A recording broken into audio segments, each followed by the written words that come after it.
Mr. Gunderson. Well, I spoke to you when this crisis first began, and when we had that interview, you said to me that Fukushima would become a Chernobyl on steroids. Do you still stand by that? Well, when we spoke, you'll recall that the Japanese were saying it was less than 3 Mile Island. And in the last 2 weeks, they've finally admitted it was as bad as Chernobyl.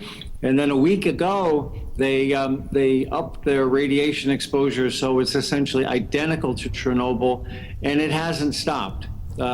6, 7 weeks into it, Chernobyl was not emitting any more gases and not emitting any more liquids, and Fukushima still is. So we're not out of the woods yet on Fukushima.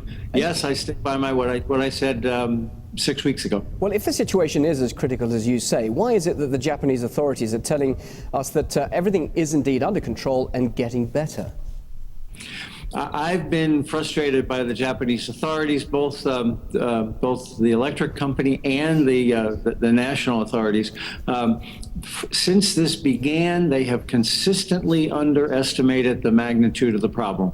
I think, with 50 reactors and fears of power shortages and associations with the nuclear industry, that combination makes them want to see the absolute best in a situation, when in fact it's much worse than they're willing to admit.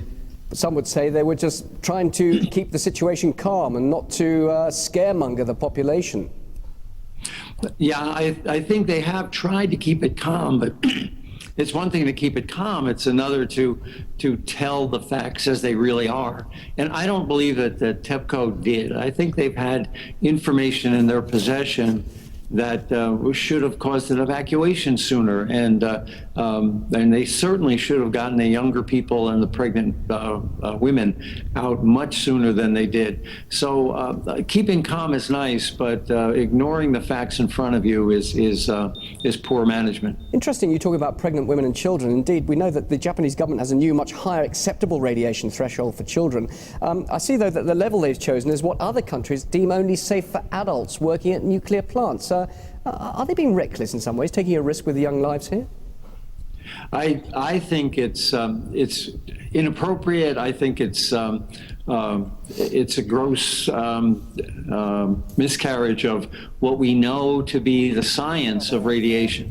What happens is that kids and pregnant mothers, their cells are dividing very, very fast, much faster than an adult male.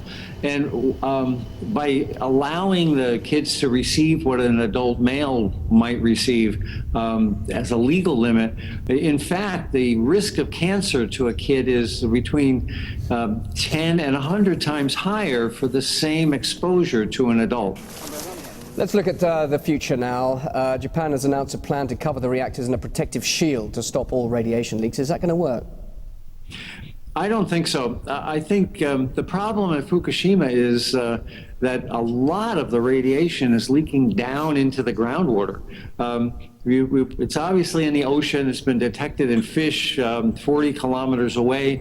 And the interesting thing this weekend is that they detected radiation in the foundations of Fukushima 5 and 6. And they're about a kilometer to the north, a half a kilometer at least to the north. So clearly the radiation is already seeping into the groundwater. So putting a cap on top won't solve the downward migration of that radiation at all. I just want to end this very quickly, running out of time. Briefly, given your experience in the nuclear industry, you've worked in the nuclear industry for a long time, but now many saying, look at the dangers it poses. Surely this is the end of nuclear energy. Alternative energy sources must be now found. Isn't that the end of your profession in some ways? Yes, I think that this is the bookend. If Chernobyl or 3 Mile Island was the one bookend on the nuclear era, that Fukushima will bookend the other end of the nuclear era, and people will begin to realize, perhaps not immediately, but begin to realize that we're going down a path where the costs are so astronomically high, and so are the financial costs to build, that there's got to be a better way. Very interesting to hear what you have to say, particularly from somebody who's been working in the nuclear industry for so long. Arnold Gunderson, Energy Advisor at Fairwinds Associates, thanks for joining us live there in Vermont. Thanks for having me. Pleasure.